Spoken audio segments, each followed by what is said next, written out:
बिस्मिल्लाहिर्रहमानिर्रहीम। जी स्टूडेंट्स, आज हम पढ़ेंगे कि लोगरिथम्स को हम क्यों इस्तेमाल करते हैं। तो लोगरिथम्स बेसिकली यूज़ होता है मैथमेटिक्स और साइंस के अंदर, जो कम्प्लेक्स कैलकुलेशन है उसको सॉल्व करने के लिए, उसको सिंप्लीफाई करने के लिए।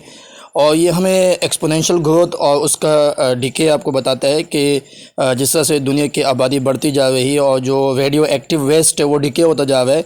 तो ये सारी चीज़ें हम जो है वो फाइंड आउट करते हैं लोगरिथम्स में। और इसका जो रिलेशन होता है वो एक्सपोनेंशियल होता है। और एक्सपोनेंशियल का रिवर्स रिलेशन जो होता है वो क्या होता है, लोगरिथम होता है। स्टूडेंट्स, दूसरा जो आपके पास यूज़ है वो ये है कि लोगरिथम जो है वो इन्वर्स ऑपरेशन है एक्सपोनेंशियल का, या इन्वर्स रिलेशन रखता है एक्सपोनेंशियल का। तो जिस तरह मैंने आपको पहले बताया, तो इसका मतलब ये होता है कि ये आपको जो कोई भी एक्सपोनेंशियल इक्वेशन है उसमें जो अननोन वैल्यूज़ होती है, जैसे कि 2 की power x is equal to 8।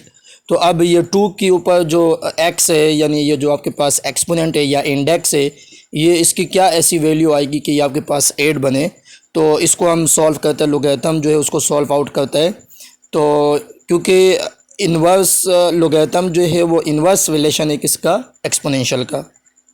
तो जी स्टूडेंट्स, जैसे मैंने आपको पॉइंट 1 में बताया कि आपके पास जो कॉम्प्लेक्स कैलकुलेशन है उसको सॉल्व आउट करता है लोगरिथम, लेकिन इसकी मेजर यूज़ जो आपके पास वो यही है कि ये आपके पास ट्रांसफॉर्म करता है, यानी मल्टीप्लिकेशन को एडिशन में और डिवीज़न को सब्ट्रैक्शन के अंदर।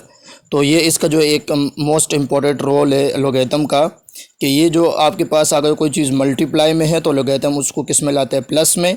और अगर कोई चीज़ डिवीज़न में है तो उसको लाते हुए सब्ट्रैक्शन के अंदर। तो बिफ़ोर जब कैलकुलेटर नहीं था तो ये आपके पास बहुत जो है वो कॉम्प्लेक्स चीज़ थी कि हमें बड़ी वैल्यू को मल्टीप्लाई करना या एक बड़ी वैल्यू को डिवाइड करना। तो ये बहुत काम आया जब आपके पास जो है ना बिफ़ोर कैलकुलेटर, यानी कैलकुलेटर से पहले कैलकुलेटर ईजाद नहीं हुआ था, तो उससे पहले आपके पास वैल्यू को मल्टीप्लाई करना या डिवाइड करना बहुत मुश्किल काम था। तो उसके लिए जो ये बहुत इम्पॉर्टेंट था लोगरिथम, जो बहुत काम आया कि मल्टीप्लिकेशन को एडिशन में और डिवीज़न को सब्ट्रैक्शन में ये चेंज कर देता था, ताकि जो कॉम्प्लेक्स कैलकुलेशन है उसको आसानी के साथ सॉल्व आउट कर ले। सो स्टूडेंट्स, चौथा पॉइंट जो लोगरिथम के हवाले से वो ये है कि लोगरिथम जो बहुत स्मॉल नंबर को बहुत लार्ज नंबर को डील आउट करता है। और जैसे कि हम देख सके कि जो अगर कहीं पे ज़लज़ला आता है, अर्थक्वेक्स आता है, तो उसको इंटेंसिटी मालूम करते हैं लोगरिथम से, जिसको हम एक स्केल से फाइंड आउट करते हैं, वो रिचर स्केल है। और रिचर स्केल के फार्मूले में जो लॉग का इस्तेमाल होता है। इस तरह से साउंड है तो साउंड का बड़ी यूनिट होती है बिल। इस तरह से आपके पास डेसिबल्स जो है उसकी छोटी यूनिट होती है, सबसे स्मॉल यूनिट है।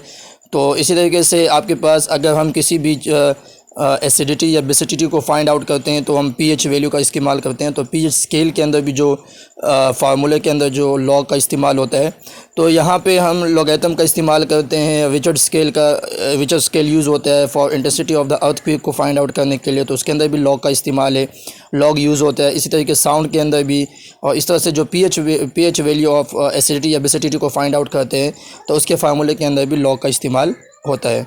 सो जी स्टूडेंट्स, लास्ट पॉइंट जो आपके पास वो ये कि डेटा साइंस के अंदर, कंप्यूटर साइंस के अंदर जो लॉगरिथमिक फंक्शंस होते हैं जो आपको हेल्प देती है एल्गोरिथम्स को एनालाइज करने के लिए, ख़ुसूसी जो आपको टाइम कम्प्लेक्सिटी है उसको समझने के लिए। तो इस तरह से लॉगरिथम्स जो है बहुत पावरफुल टूल्स है, आपको कैलकुलेशन को आसान बनाता है। और जो जहाँ पे पैटर्न्स में चेंज आए होते हैं उसको समझने के लिए, या जो रियल वर्ल्ड में फिनोमेना है उसको एनालाइज करने के लिए हम लॉगरिथम्स का यूज़ करते हैं। सो स्टूडेंट्स, ये थी यूजेस ऑफ लॉगरिथम्स। तो अगली वीडियो में हम आपको बताएंगे कि लॉगरिथम्स की डेफिनेशन क्या है और लॉगरिथम्स को हम किस तरह से सॉल्व आउट करते हैं, यानी उसकी सॉल्यूशन किस तरह से होगी, चाहे वो एक्सपोनेंशियल को लॉग में लाना हो या लॉग से एक्सपोनेंशियल में लाना हो, या लॉज ऑफ लॉगरिथम्स क्या है। तो ये अगली वीडियो में हम आपको इंशाल्लाह बताएंगे। तो जिन्होंने चैनल्स को सब्सक्राइब नहीं किया तो सबसे पहले चैनल को सब्सक्राइब करें,